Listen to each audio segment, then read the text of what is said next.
முதல் வாசகம். நம்பிக்கைக்குரிய நண்பர்களுக்கு ஈடான செல்வம் எதுவுமில்லை. சீராக்கின் ஞான நூலிலிருந்து வாசகம்.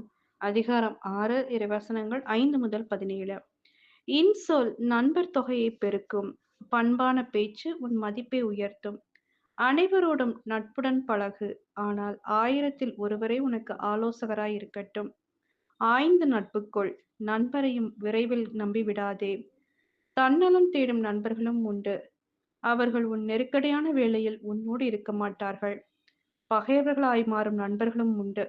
அவர்கள் உங்கள் பிணக்கை மற்றவர்களுக்கு வெளிப்படுத்தி உனக்கு இழிவை கொண்டு வருவார்கள். உன்னுடன் விருந்துண்ணும் நண்பர்களும் உண்டு. அவர்கள் உன் நெருக்கடியான வேளையில் உன்னோடு இருக்க மாட்டார்கள். நீ நல்ல நிலையில் இருக்கும்போது அவர்கள் உன் உயிருக்கு உயிரான நண்பர்களாய் இருப்பார்கள்.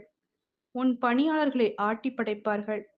நீ தாழ்ந்து விட்டால் உனக்கு எதிராய் அவர்கள் மாறுவார்கள். உன் முகத்தில் விழிக்க மாட்டார்கள்.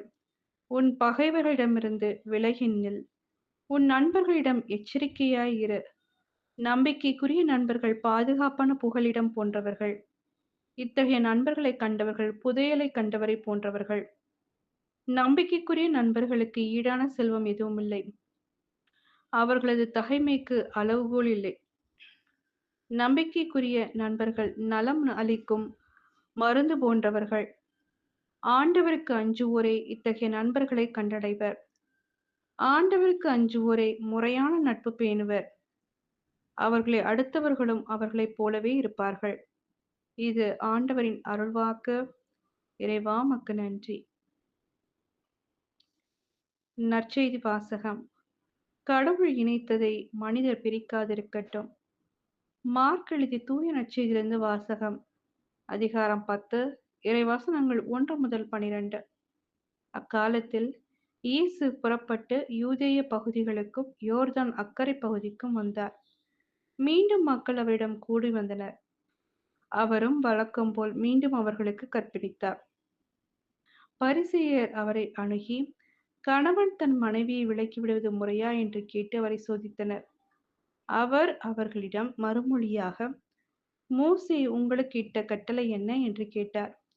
அவர்கள், மோசே மணவிலக்கு சான்றிதழ் எழுதி அவரை விலக்கிவிடலாம் என்று அனுமதி அளித்துள்ளார் என்று கூறினார்கள். அதற்கு இயேசு அவர்களிடம், உங்கள் கடின உள்ளத்தின் பொருட்டே அவர் இக்கட்டளையை எழுதி வைத்தார்.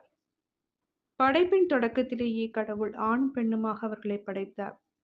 இதனால் கணவன் தன் தாய் தந்தையை விட்டுவிட்டு தன் மனைவியுடன் ஒன்றித்திருப்பான். இருவரும் ஒரே உடலாய் இருப்பர்.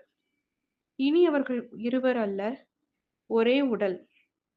எனவே கடவுள் இணைத்ததை மனிதர் பிரிக்காதிருக்கட்டும் என்றார். பின்னர் வீட்டில் இருந்து இதை பற்றி மீண்டும் சீடர் அவரை கேட்டனர்.